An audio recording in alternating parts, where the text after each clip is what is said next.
So we've been talking about this Netflix WB deal the last little bit, and this is a lot of ongoing conversation about what's going on with this. Is that, by the way, I'm hearing a microphone in my ear. I'm hearing static. Is that anybody else? Try mute Mally for a second. Okay, let's go ahead and mute her and see if that. Yep, that was definitely her. Yeah, Mally. All right, cool. I will, Blabs, let her know that she's muted, please. Okay, so we've been talking about this WB deal, the Netflix deal, and there's a lot going on here.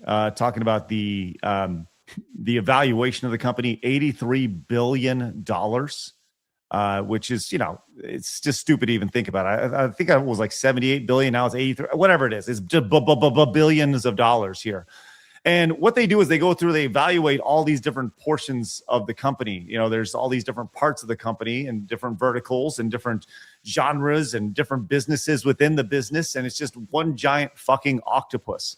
And one of those tentacles with WB is WB Games.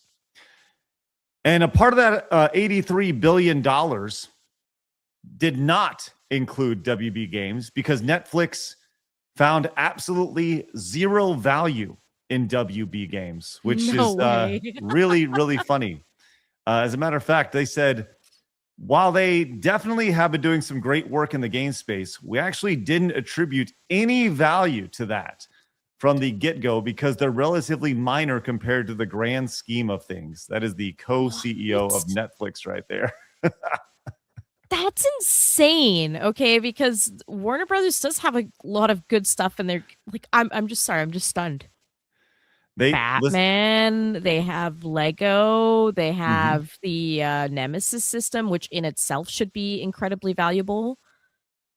Yep, the list of games you can see over on Wikipedia as well. They may just be looking at the last few years of Warner Brothers games and be like, yeah, we don't care. Ant versus Boot. Because I was reading what they were saying, and they were like, WB Games is like a little, like it's like this big in the grand scheme of things, right? Which is true when you look at Warner Brothers as a whole. It is something very, very tiny in comparison to everything.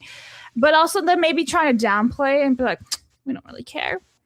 Yeah, it's just WB Games. We're gonna acquire it all. We don't really care. And then, they have it all. It plays into my fears a little bit that it's going to be harshly mismanaged, that Netflix is going to have so many different sectors of media and entertainment that they don't understand.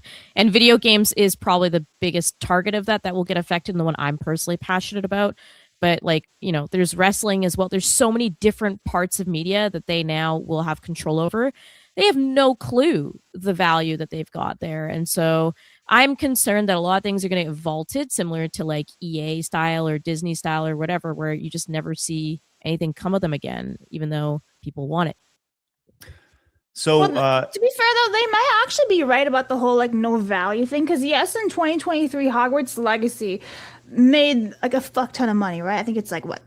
Was it 25 million minimum of sales or whatever? I think it was $1 billion game. I think it was like minimum. I'm saying like it made a lot of money. It was the best selling of 2023. Fantastic. I'm not complaining that or denying or disputing or anything. But then afterwards, basically almost everything flopped. So I feel like how much money did they make from Hogwarts Legacy after all the millions of dollars lost? So $100 million was put into Wonder Woman, and that was scrapped, completely gone. Mortal Kombat failed. Yeah, Multiverses failed. Suicide Squad failed. Quidditch Champions failed. You have all of these flops that were hundreds of millions of dollars minimum of a flop that maybe after everything's all said and done, it actually doesn't have a whole lot of value in the last few years. So WB Games experienced this is according to internet.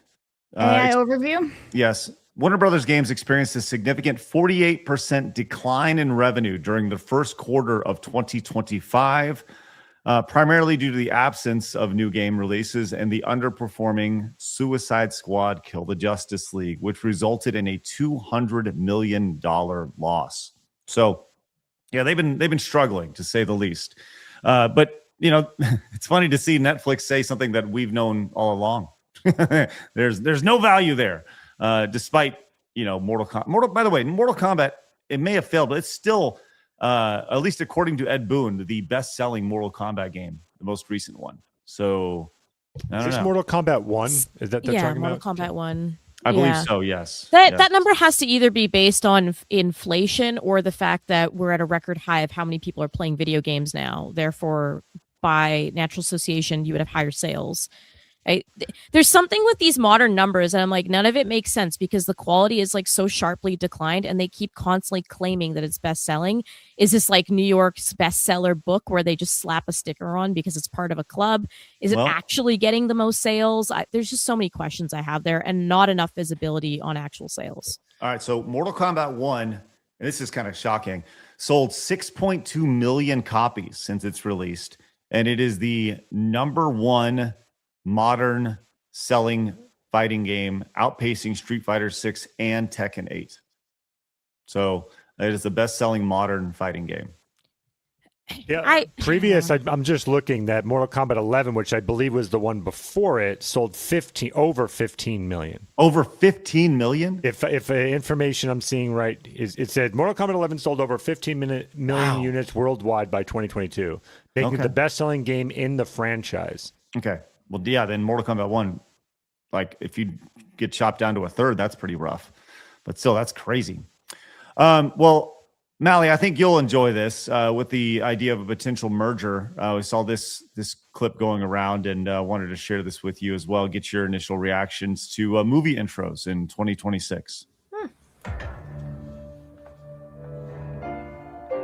Oh, because they did the acquisition, so it's like Warner Brothers and Netflix. I guess Paramount too. HBO. Also, Pixar. Jared Kushner helped out with this one too.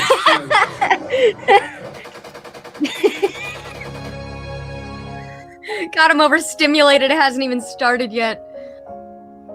What's that on that mean, ho? You know, this might not be the best. Yeah, let's turn this off. Yeah, valid. That's beautiful. Valid. That's totally what's going to happen. Monopolizing the market. Mally, what are your thoughts on the idea of Netflix getting a hold of all these brands, companies? I mean, I'm worried. I've been worried since the Obamas were in charge of Netflix years ago, and they made all these shit calls to get rid of shows that everyone likes and add a bunch of inappropriate ones like Cuties. And now we're going to watch what happens to all the other companies when they have their eyes on money instead of, like always, they have their eyes on the money instead of what's actually going to be best for their company long term. And that's if not current, that is our future, because it's just going to go down into the toilet. I don't have any faith in that. It's just when you compile everything into one giant thing, you don't allow any kind of creativity. You're not allowing anything unique to pop up. That's why I like Angel Studios, because they're staying on their own and they won't get bought out by anyone. I've never liked Netflix, and so I have a strong feeling I'm not going to like anything that they like steal and make. It's exactly how I feel about Disney owning Marvel and Star Wars. When companies who don't know what the fuck they're doing buy IPs just for the sake of owning the IP, like 9 times out of 10 in my experience, they run it into the toilet. They have no business being involved with those things. They just use them for the money garner that they are. Like they're not going to be quality. That's farthest thing from. Blabs, thoughts on Netflix owning Harry Potter? Oh, if you've been listening to me for like the last 4 months when all this WB acquisition. Well, I stuff haven't, is so going on. please tell us. Well, I'm trying to get to it, saying that I've been 100% against this entire time. What I've always wanted was Warner Brothers to just somehow fix their own shit, fix their whole management, because the writing's been on the wall actually for like WB Games in particular for like the last 6 months or so. They were saying over the summer that we're going to restructure. We're going to only focus on 4 IPs. It would be Mortal Kombat, DC, Harry Potter, and there was something else I'm totally blanking on right now. And there was just going to be those 4 IPs that they could be focusing on. And I'm wondering if they're already thinking about like this whole acquisition, being bought out like 6 months ago. Yes, right? So like, it doesn't happen overnight, so yes. Yeah, they're fucked. So I did not want this at all. And I gotta be honest, just talking about like HBO for 2 seconds, they love Black Snape over there. They do at Netflix, because they're like very prominent with the whole race swapping. So you gotta wonder if they're not gonna affect the first 2 seasons, or maybe just maybe season 2 and on of HBO Harry Potter, what else they're gonna do to it? You know, like they're gonna shit all over everything. Is my point.